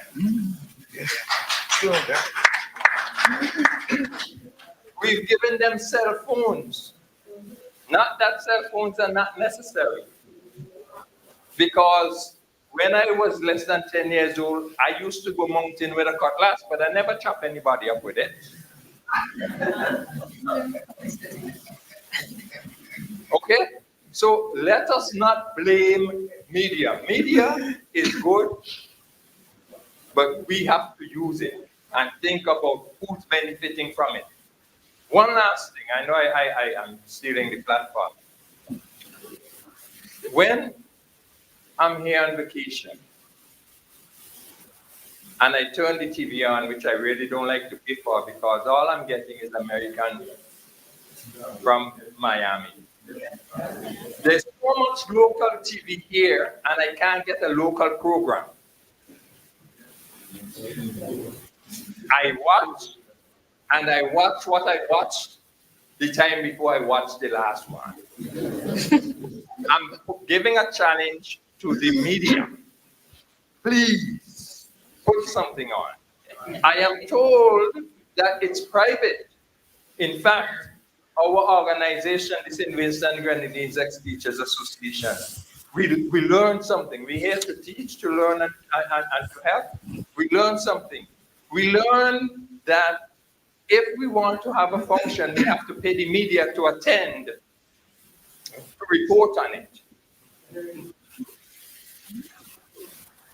That is news. I'm done because I might get cut off.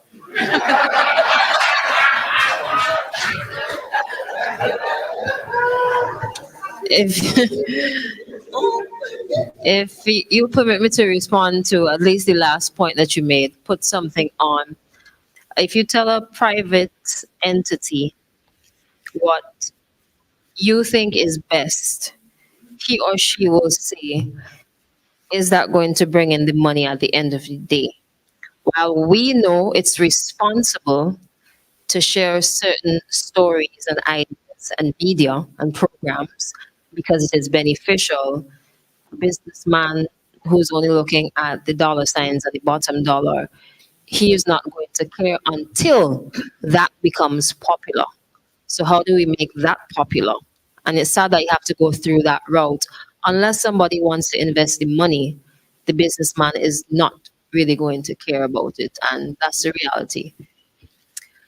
Just to add something that we have not acknowledged, there is a lot of science behind social media. It is no coincidence the colors that they use, the layout of these apps, the AI that is involved in it when you go on TikTok, and the fonts, the sizing of the fonts. There's no, well, it's no secret, but there's a science behind all of it, and it's just to keep you engaged for as long as possible. When that dopamine, because they already know how our brains function, so they're the ones who are controlling us by using us to control us, because we are providing the content that keep people there, and they're providing the platform for us to provide the content to keep people there. You see the cycle? When that dopamine hits in your brain, you don't even know what's happening to you. You just go to your phone and you don't know why. Some articles and some writers would compare that to drugs. And there are some instances where people have to go on cleansing. Try to put down your phone. If you are a user, try to put down your phone for 5 minutes. You're in the bathroom with the phone. You in the bath with the phone. You walking with the phone. You're doing everything with the phone, because in as much as you try, you cannot find or figure out how to put it down. You fall asleep and the phone is watching you. Some people don't even sleep because they're always on the phone. Is social media a reflection of society, though? That's another question. And a lot of, especially young people, some older folks too, they lean on social media for validation because they have a wider audience to validate their feelings. It's the same argument with the youth on the block who get involved in criminal activity. Why are they involved in gangs? It's because the gang members validate their feelings and make them feel loved and appreciated. So they gravitate towards that. More than likely, if I'm in a home that has poor parenting and I don't feel loved or appreciated or given the attention in home, my phone, all the attention I think I need or need, I'm getting, I would stay glued to the phone. So it's not as easy to say to somebody, oh, just come off the phone. You have to do a lot of work once you are addicted to the phone and social media to get off of it. We have not touched on the possibility or the catfishing. We've not touched on terrorism, and we've not touched on the advent of human trafficking through social media that we all have to be careful and mindful of. Dating, well, some people get married through social media, so There's a pros and cons there. Actually went to a wedding and the couple said they met through Facebook, so it's not always bad. My final point, I think, for tonight, because we've talked on so many things, is the social change that will happen evidently. Is it happening faster than we can even recognize or grab a hold of? Okay, thank you. We're gonna take one last, two last comments. Three. Okay, I three. have the mic. I have the mic. I have you. I will take three. Go ahead. Okay. Good night, everyone. My name is Ainsley Primus. I think it's three. Part of the media, the panel didn't touch on is I think the telegram, the beeper, which the doctors might be important back in the days, and also the CB radio. CB radios. CB. Yes. Yeah. CB radio. You will know what I'm talking about. Yes. Okay, I got into social media because actually I was forced to do it. When I became a promoter and a producer back in Brooklyn, I used to beat the street every weekend with all the venue in terms of the dance halls and so forth. And I had to do it whether it's sun or rain or snow, going around Brooklyn with posters, bunch of posters and flyers, and just be sharing it out in the dance hall to support every parties to get my function going. And if you don't support this function, nobody else supporting you. So you have to support the other promoters for you to get support. And I was forced to do it by social media, and I could reach so many audience just being on my phone. And then I wasn't interested in any cell phone because my uncle said, he was 80 something, said that the government will track you down. This is a tracking device, so don't use it. So I believe him. He said they will know how much money you're making, all this money you're promoting, they will know. So I refused from having a cell phone. And it's my fiance who said, look, I have a plan, and she bought a cell phone for me without I even knowing. And that's how I end up on social media for a long, long time. I have a quick comment. So your fiance became the government to use the phone to track you down.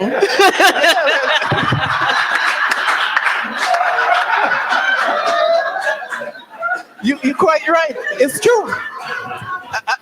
I didn't want to say that because I think your elder had the right advice. It's actually the truth. So I become now like every location at during my days in promotion. She knows exactly where I was. You have to check in. Well, I know there's other people here, so I wouldn't go on any further. Thank you. That was fun. My name is Maclean Laborde, an ex-teacher. So in the vein of that, I'm going to give us some homework. All that we talk about, we all know about it. It's so easy to identify the issues and the problems. But as I'm sitting here, I'm wanting. And the wanting part is, what is the solution? My brother speak of part of the solution. It's us. You could go to the book of Judges, last chapter, last verse, last sentence. Everybody do what is well, what they think is right in their own eyes. So the homework is for us to meditate, pray, and try to figure out how can we fight this beast. Because we are dealing with a cesspool. And yeah, some people say you got a good thing here, you put some perfume. I don't care how much perfume you put in a cesspool, it's still a cesspool. But the problem still exists. People are addicted. Kids are addicted. I teach high school in New York City. And I'm telling you, if you take a phone, from a student, you're going to get into a fight. So you don't do that. You call for security. We see people crossing the street and they're on their cell phone. You have to be careful so that you don't run over them. So the point I want to say is that we all know what the problems are. We are the big part of the problem. We can solve this, but we need to come together and come up with some solutions as to how can we fight this beast. Because social media is in control. Some three-letter agencies in the US, they have something they call a PSYOP. I strongly believe most of this thing that we're dealing with is a PSYOP. And yes, you see this phone? Whether you turn it off or on, you're being tracked. If I say something, I pray I don't say something out of order. There could be a drone that could be aimed at me right now because I'm holding this phone. And they know who has this phone and who owns this phone. So all these checklists do this. Privacy does not exist. That's a word in the dictionary. It does not exist. Confidential does not exist. Those are just, I call them pacifiers. You could suck on it and you feel good, but there's no such thing as confidentiality. There's no such thing as privacy. So again, the homework, let's put our minds together, put our prayers together, and ask the good Lord to give us some way, somehow, how we can deal with this mess, this beast. We have a cesspool that we're dealing with, and no perfume ain't going to do anything for it. Thank you.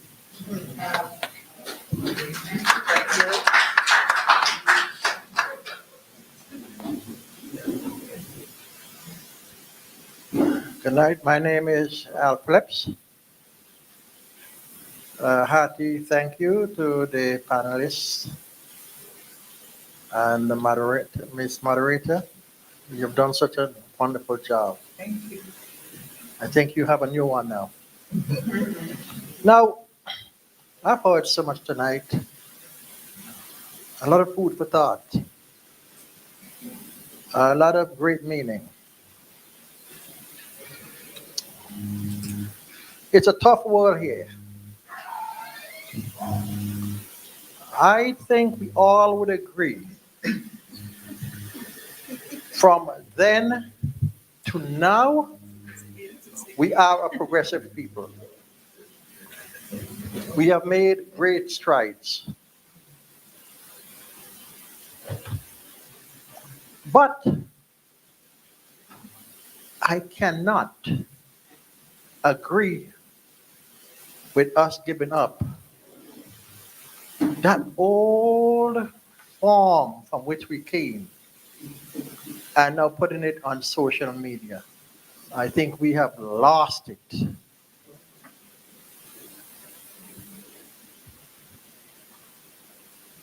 I came up and I dare to do the things that I see the youths do today. Why? Why? I remember the village.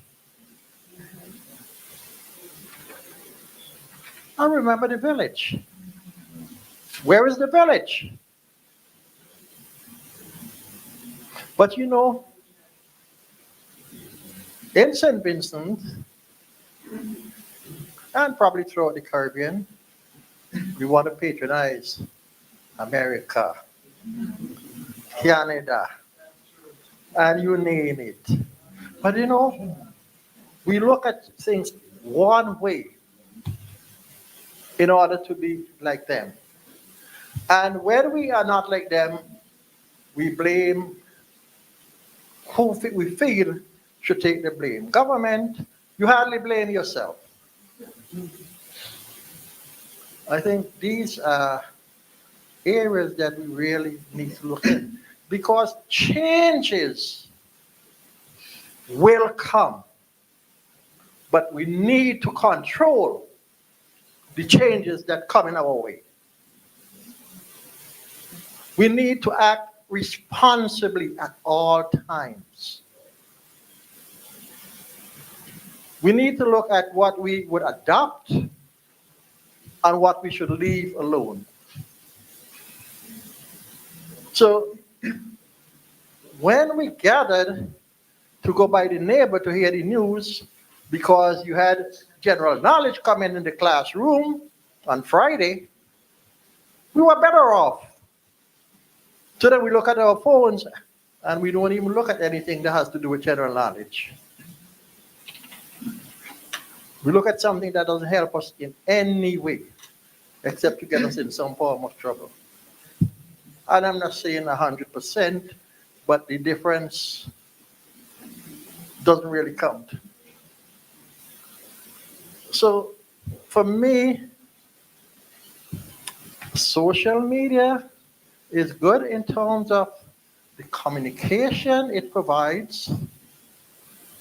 However, we need to learn to filter it, and our parents need to take a strong hold onto what the younger folks are about to do or what they're doing. Thank you.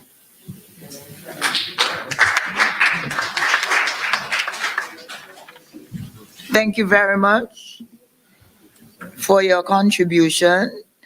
And I'm going to be brave enough to make the final comment. One of the things we didn't touch on, and as a teacher, I think it will be, I'm still a teacher, will be remiss of me, is students' performance. Social media has impacted students' performance greatly. And I listened to Ms. Brown and other persons as it relates to our ability to control. One of the things I've noticed is that some of the parents are children themselves and are social media fanatic. So how will they be able to tell their children, you're not to do this? And I'm going to piggyback on Brother Al. I had it written down. I think one of our problems is that the village no longer raised the child. We were afraid to do certain things, Christelle and Ms. Brown, simply because the person on the street were responsible for us. And before we even reach home, our parents knew what happened. No, that cannot be done. The child will give you a good tongue lashing. Thank God that the students who pass through my hands are well respected. Even now they're grown men and they're drinking beers and I'm passing, they will hide it behind their back. You know? So we know the children are exposed to unwanted values. You will hear some statement from some children. Even you don't even know about them. You know, you are in awe, amazed. Why is that? Where this child got this thing from? So they are exposed to all these things. Long ago, you'll find the odd child saying things because certain things happen in the house. But now all the children. The effect on their health, they're on it so long, they don't sleep. They don't have enough sleep. When they come to school, they can't function. Some persons end up with depression. That's the negative part. And also we reduce that much needed face-to-face communication. Somebody mentioned, if I want my son, I will call him. If I'm downstairs, I'll phone him to bring something downstairs. What happened to the old shouting, Kaba, bring me the bucket? That doesn't happen anymore. We go on the phone. They're sitting in the sitting room and everybody on their phone, doing their own thing, no conversation. Right. But the positive thing about it is that we have up-to-date information. It's just that we are not using it in the correct way. If our students will only do that, they will be able to perform better. We connect with people. That is so true. My schoolmates from long ago, I'm able to reach them. That's the positive of it. We have ebooks. We have ebooks with our children. They don't use them. We have issue with reading in our schools. They are not using them. They are YouTube. Crystal, you can expose your son to that with letter songs and all of that. We can use that. We had our good old pen pal. You remember that? Right. Our community gathering, which will result in keeping our tradition alive and to build relationships.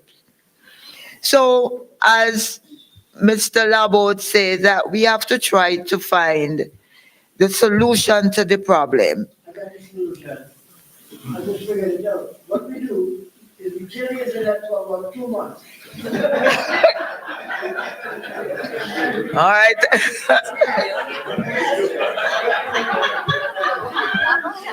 It's just that you'll have to own all the companies.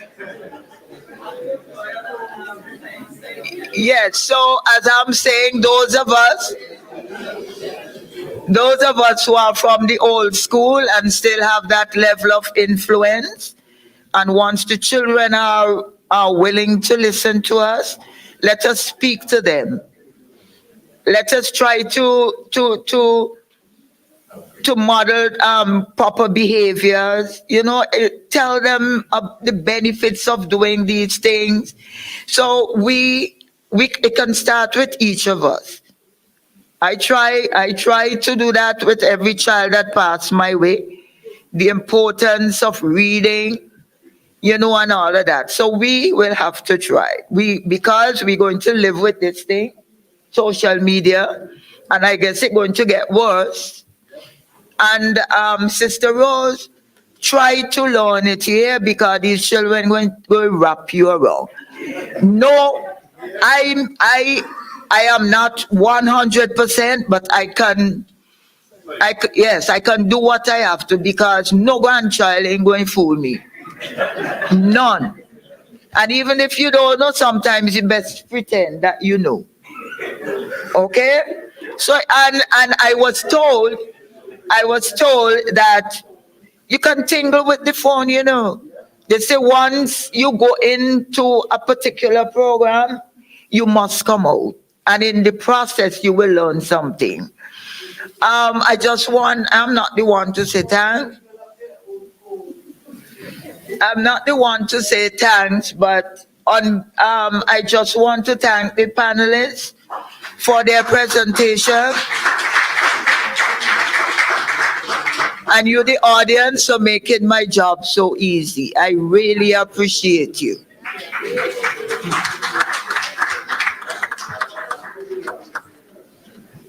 Thank you very much there, Joy. Let me come forward and be very brief. You've already did the thanks, but I've got to do it formally. Let me start off by thanking our president, Jackson Farrell. I don't think people realize Jackson came down here a couple of months ago, eager to get everything organized, and within a matter of a couple of days, he had an accident. He broke his leg. And I'm thinking, as I observe him and show him, he's making a real remarkable recovery, and I'm really impressed with the effort that he's making coming. I may look that he's lazy, but I know that passion, and so it's still there. Thank you very much, Jackson. I want to thank Joy. I don't agree with all the things that you said a while ago, but I do think we have to have solution, because I feel a little guilty having been a former minister of telecommunications. What you were giving is that we may have done something wrong. But I think that there's some great opportunities. But I want to thank you for being the moderator. I think you've done an excellent job. Thank you very much. All the panelists, of course, thank. Rudy Daniel, Crystal, Oliver, Dr. Fraser, and Honorable Benevolent Brown, thank you very much for coming. I think this has been a real inspiration. And I'm really hoping that it's a pity that we didn't have the contingent from the community college here. I think that could have brought out, another perspective. But of course, I want to thank you, the audience, for being here. I want to thank the media team, and two more comments. There's supposed to be some refreshments in the back. Right? I think that we would want you to partake in that. But also on Sunday, there's going to be a gala luncheon. And I'm talking into the camera of those persons who, as we stream in, we want you to come out on Sunday. Tickets are definitely still available. Of course, those persons in the audience who don't have a ticket, tickets are available tonight for the gala function on Sunday at 1 p.m. at Spring Gardens. It's going to be an absolutely great event. So thank you very much, ladies and gentlemen, and do enjoy the refreshments we have there available too. Thank you.